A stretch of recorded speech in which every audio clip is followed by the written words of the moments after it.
friends, welcome to Ria's classes. Today in this session we are going to begin with the 9th unit of MCO1. This is a subject of MCOM final year. The name of the subject is Organization Theory and Behavior. The unit that we are going to study is Stress Management. Before we begin, if you like this video that I am sharing, do hit the like button. Do share your comments to let me know you find all this useful for your studies. Also, don't forget to subscribe so that you won't miss out on watching and learning from my videos. So let us begin.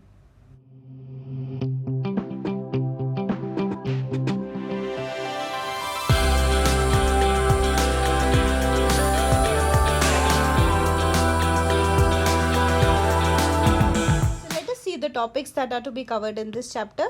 सबसे पहले हम पढ़ेंगे objective क्या होता है stress management का, फिर हम पढ़ेंगे इंट्रोडक्शन ऑफ स्ट्रेस मैनेजमेंट, फिर हम देखेंगे डेफिनेशन क्या होता है स्ट्रेस का, फिर कॉजेज देखेंगे स्ट्रेस के, क्या क्या कॉन्सिक्वेंसेस होते हैं वो भी हम देखेंगे, फिर हम पढ़ेंगे टेक्निक्स ऑफ स्ट्रेस मैनेजमेंट, कैसे हम मैनेज कर सकते हैं स्ट्रेस को ऑर्गेनाइजेशन में, फिर हम देखेंगे कैसे एक स्ट्रेस फ्री एनवायरनमेंट को क्रिएट किया जाता है. तो ये सारे टॉपिक्स हैं जो हम इस चैप्टर में पढ़ने वाले हैं. बहुत ही इजी सा चैप्टर है, बहुत ही इजी से टॉपिक्स है. तो हम शुरुआत करते हैं पहले इस चैप्टर को पढ़ने की क्या क्या ऑब्जेक्टिव्स है. तो देखिए सबसे पहले तो इस चैप्टर का नाम है स्ट्रेस मैनेजमेंट. तो कैसे ये स्ट्रेस को मैनेज करा जाता है वो हम इसमें सीखने वाले हैं. तो किसी भी चीज़ को मैनेज करने के लिए सबसे पहले तो उसका हमें मतलब समझना पड़ेगा. तो पहले हम देखेंगे कि स्ट्रेस का डेफिनेशन क्या होता है, फिर हम देखेंगे स्ट्रेस किस वजह से होता है, मतलब हम देखने वाले उसके कॉजेस, फिर हम देखेंगे उसके कॉन्सिक्वेंसेस क्या क्या होते हैं, मतलब एक इंडिविजुअल को एक ऑर्गेनाइजेशन में स्ट्रेस की वजह से क्या क्या कॉन्सिक्वेंसेस क्या क्या परेशानी उसको झेलनी पड़ती है, फिर हम देखेंगे कि इंडिविजुअल उसको कैसे कोप अप करता है, फिर हम देखेंगे कि ऑर्गेनाइजेशन में क्या क्या स्ट्रैटेजीज बनती हैं ताकि वो इंडिविजुअल को हेल्प कर सके स्ट्रेस को मैनेज करने के लिए, फिर हम लास्ट में देखेंगे कैसे एक स्ट्रेस फ्री एनवायरनमेंट बना सकते हैं हम ऑर्गेनाइजेशन में. तो ये सारे ऑब्जेक्टिव्स हैं हमारे इस चैप्टर को पढ़ने के लिए. तो हम सबसे पहले तो देखते हैं इसका introduction. The definition of stress as given by Fred Luthans. तो स्ट्रेस होता क्या है? It's an adaptive response to an external situation that results in physical, psychological or behavioral deviations for organizational participants. तो होता क्या है, हमारे जो एक्सटर्नल एनवायरनमेंट होता है तो उसमें बहुत सारे चेंजेस आते हैं. तो उससे क्या होता है कि इंडिविजुअल को बहुत ही एंग्जाइटी होती है, उसको टेंशन वगैरह होता है. तो वो जो रिस्पॉन्स देता है, वो जो अडेप्टिव रिस्पॉन्स देता है, उससे क्या होता है, उसको बहुत सारे फिजिकल, साइकोलॉजिकल और बिहेवियरल डिविएशंस होते हैं. तो वही होता है हमारा स्ट्रेस. अब हम इस डेफिनेशन में देखें तो ये ऑर्गेनाइजेशनल पार्टिसिपेंट क्या होता है. ऑर्गेनाइजेशनल पार्टिसिपेंट का मतलब होता है, हम यहाँ हमारे एम्प्लॉयज़ के बारे में बात कर रहे हैं. और जो एक्सटर्नल सिचुएशन होता है, एक्सटर्नल सिचुएशन मतलब जो ऑर्गेनाइजेशन में जो एनवायरनमेंट होता है.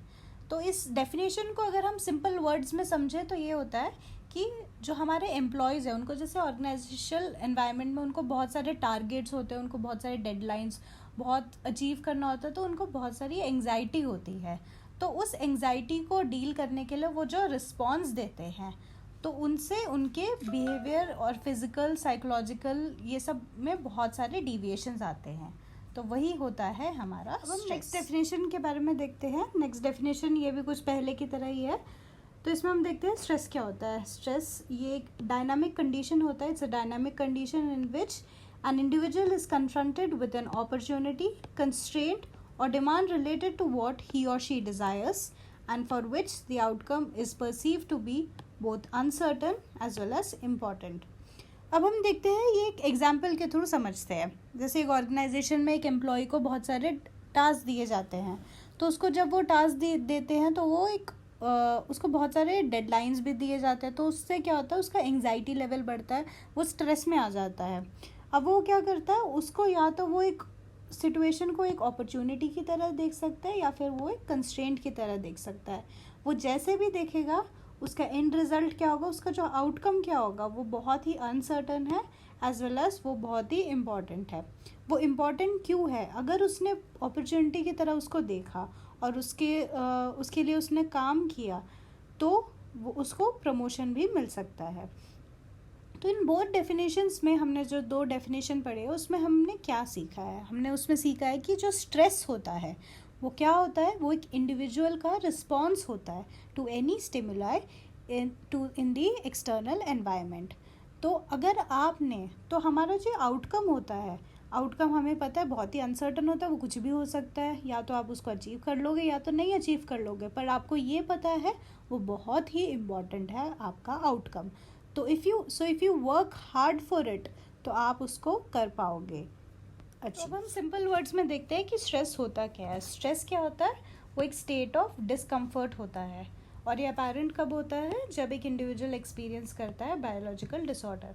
जब भी इंडिविजुअल किसी ऐसी सिचुएशन को फेस करता है जिसमें उसको कुछ हर्डल्स आती है, जिसमें उसको एंग्जाइटी हो, तो वो क्या हो जाता है? वो स्ट्रेस में आ जाता है। अब हमारा जो स्ट्रेस होता है इसका एक पॉजिटिव एसोसिएशन होता है किसके साथ? हमारे एज के साथ, हमारे लाइफस्टाइल के साथ, टाइम कंस्ट्रेंट के साथ, और हमारा नेचर ऑफ ऑक्यूपेशन। होता है कुछ ऑक्यूपेशन में वो ज़्यादा प्रोन होते हैं to stress than the others. For example अगर हम देख सकते हैं कि जैसे ड्राइवर होते हैं व्हीकल के, उनको बहुत ही सावधानी के साथ जैसे गाड़ी चलानी होती है, उनका थोड़े 1 सेकेंड के लिए भी अगर ध्यान हट गया तो वो एक बड़ा एक्सीडेंट भी हो सकता है। तो उसमें बहुत ही ज़्यादा स्ट्रेस इन्वॉल्व होता है। और अगर हम देख सकते हैं कि हमारे प्रेजेंट सिनेरियो में हमारे जो डॉक्टर्स हैं वो राउंड द क्लॉक जो काम कर रहे हैं, जो मेडिकल प्रोफेशनल्स हैं, जो हमारे पुलिस लोग हैं, तो उनके लाइफ में भी उनको बहुत ही ज़्यादा स्ट्रेस होता है। तो वही हमारे कुछ प्रोफेशंस होते हैं जो कि बाकियों से ज़्यादा स्ट्रेस होता है। ऐसा नहीं बाकी सब स्ट्रेस लेते हैं, बट कुछ ऑक्यूपेशन में थोड़ा ज़्यादा। इंडिविजुअल कब स्ट्रेस में आता है? एक इंडिविजुअल तब स्ट्रेस में आता है जब उसके डिज़ायर्स, जब उसके नीड्स वगैरह मीट नहीं हो पाते। अब हमारे क्या होता है, हमारे बहुत सारे बड़े बड़े डिज़ायर्स होते हैं, हमें बहुत सारे, हम गोल्स को टारगेट को सेट करते हैं, हमें बहुत सारे बड़े बड़े गोल्स होते हैं जो कि हम एक डेडलाइन सेट करते हैं कि हमें अचीव करना है, बट अगर हम उसको अचीव नहीं कर पाते तो हमें क्या होती है? डिससेटिस्फैक्शन होती है। तो आप अब ये देख सकते हो कि जितना बड़ा हमारा इंटेंसिटी होगा हमारे डिज़ायर का, उतना ही ज़्यादा हमारा क्या होगा? स्ट्रेस होगा। तो हमने अब गोल भी सेट कर लिया, हमने बड़ा सा एक गोल सेट करा है, हमारे पास डेडलाइन भी है, तो उसमें काम करते वक्त हमें क्या होगा? बहुत ही ज़्यादा स्ट्रेस होगा। तो जब एक स्ट्रेस होगा इंडिविजुअल को तो उसको क्या क्या होगा? उसको एंग्जाइटी वो फील करेगा, स्लीपलेसनेस मतलब उसको नींद नहीं आती। जब आपको बहुत ही ज़्यादा टेंशन होती है, जब आपको एक एग्ज़ाम से रिलेटेड भी इतनी टेंशन होती है, तो क्या आप रात को सो पाते हो या नहीं? तो सोचिए एक इंडिविजुअल जब एक ऑर्गेनाइजेशन में काम करता है तो उसको तो कितने सारे टारगेट्स होते हैं, सब अचीव करना होता है, तो उसको बहुत सारी एंग्जाइटी और ये स्लीपलेसनेस वगैरह होती है। फिर इरिटेबिलिटी भी हो जाती है, उसको चिड़चिड़ापन होता है, और फिर लास्ट में फिजिकल और mental. Thank you for watching today's video. Like, share and subscribe to Riya's classes. Thank you. Bye bye.